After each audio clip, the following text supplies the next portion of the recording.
আমাদের বুকটিউব চ্যানেল বৈপ্লবীকে প্রতি মাসে একটা করে বইকে বুক অফ দ্য মান্থ বলে ঘোষণা করা হবে, ডিক্লেয়ার করা হবে।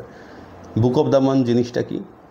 একটা মাসে যে কোনো একটা বইয়ের উপরে স্পেসিফিক ফোকাস রাখা, বাদবাকি রিভিউ টিভিউ আপডেট সমস্ত কিছু চলতে থাকবে, বাট একটা বইয়ের উপরে স্পেসিফিক ফোকাস রাখা। কেন একটা বইয়ের উপর স্পেসিফিক ফোকাস? কারণ আমাদের চ্যানেলে আপনারা হয়তো অলরেডি জেনে গেছেন যে বেশিরভাগই ক্লাসিক সাহিত্য পড়া হয়, বা এমন বই পড়া হয় যেখান থেকে আমরা কিছু না কিছু নিজেদের জীবনে গ্রহণ করতে পারি, বইয়ের দর্শন জানতে পারি, শিখতে পারি, নিজেদের সিস্টেম অ্যাসিমিলেট করতে পারি। এই ধরনের বইগুলোর ক্ষেত্রে শুধুমাত্র টেক্সটটা পড়ে যাওয়াটাই is not enough, at least not enough for me. সেই বইগুলো থেকে যা যা কিছু বোঝবার আছে সেটা বুঝতে গেলে খুব ইনডেপথ পড়াশোনা করা দরকার, কখনো নোট নেওয়া দরকার, কখনো সেই বইয়ের লেখক বা লেখিকার ব্যাকগ্রাউন্ড সম্বন্ধে জানা দরকার, সেই সময়কার সামাজিক পরিস্থিতি কী ছিল, এই সমস্ত কিছু একটু জানতে পারলে ভালো হয়। তাহলে বইটার বক্তব্য হয়তো আরও একটু স্পষ্টভাবে আমাদের কাছে উঠে আসে।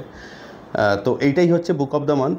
প্রতি মাসেই চেষ্টা করা হবে প্রতি মাসে একটা করে বই পড়ে বইয়ের উপর ফোকাস রাখতে। ওই জন্য একটা করে বুক অফ দ্য মান্থ প্রতি মাসেই হয়তো থাকবে, আমি সব জানাতে থাকবো।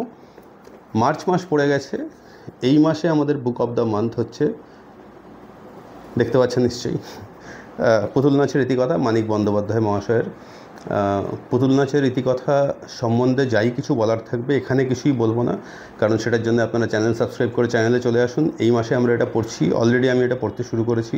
যেরকম এগোবো, যা যা কিছু অ্যানেকডোট, আগের কথা, এই বই লেখার সঙ্গে আর যদি কোনো কাহিনী জড়িত থাকে, মানিক বন্দ্যোপাধ্যায় মহাশয়ের তার যদি নিজের কোনো অনুভূতি থাকে এই বই লেখার সময়, যা যা কিছু তথ্য পাবো আমি শেয়ার করব, কখনো ভিডিও হিসাবে, কখনো শর্টস হিসাবে। আপনারা যারা এই ধরনের ক্লাসিক সাহিত্য সম্বন্ধে ইনডেপথ জানতে চান, শুধুমাত্র বই পাতার উপর পাতা পড়ে যাওয়া নয়, এবং বছরের শেষে গিয়ে এই বছর 555টা বই পড়লাম, এরকম যারা চান না আর কি, তারা সাবস্ক্রাইব করে চলে আসতে পারেন। আমাদের এই চ্যানেলে বছরে 10, 12টা, 15টা বই হয়তো পড়া হবে, তার কারণ আমি একটা অন্য পেশার মানুষ আর কি, এটা আমার পুরোপুরি শখ। কিন্তু যা পড়া হবে ইনডেপথ পড়া হবে, জীবনে দ্বিতীয়বার আর না পড়লেও চলবে, নতুন করে কোনো আন্ডারস্ট্যান্ডিং সেই বই সম্বন্ধে না হলেও চলবে। সাবস্ক্রাইব করে চলে আসতে পারেন।